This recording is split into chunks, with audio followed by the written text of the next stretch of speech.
I think what's really interesting in the last 20 years is how the treatment options for epilepsy have absolutely blossomed. We've seen the number of drugs massively increase, and that has real possibility for our patients. I think there's no doubt that we're able to give patients drugs that they will tolerate better than they would have before. What can sometimes be disappointing and disillusioning for epilepsy specialists is that actually the incidence of seizure freedom across the last 20 years has remained pretty consistent. There is not a huge difference in seizure freedom rates since all of these new drugs came on the market. And that can lead to a wee bit of disillusionment among our consultant colleagues, and actually a bit of disillusionment among some epilepsy patients as well.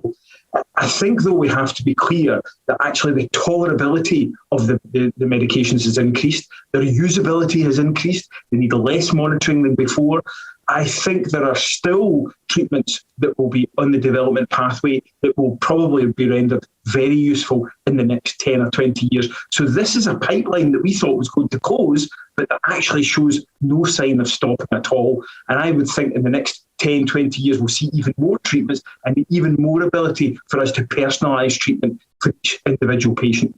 We know that for many of our patients, they will respond quite early on, and to the first or second drug that they try, around 2/3 of our patients will be rendered seizure-free.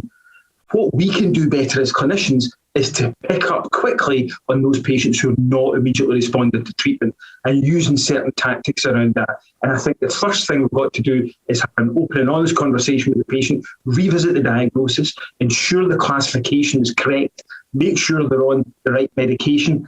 And after that, really, there comes a whole host of other things, perhaps organising some other investigations, make sure there's no progressive lesion. But of course, lifestyle becomes really important here, making sure that the patient's lifestyle is conducive to good response to epilepsy treatment, a good sleep pattern, making sure they're consistent with their medication and that treatment adherence is good.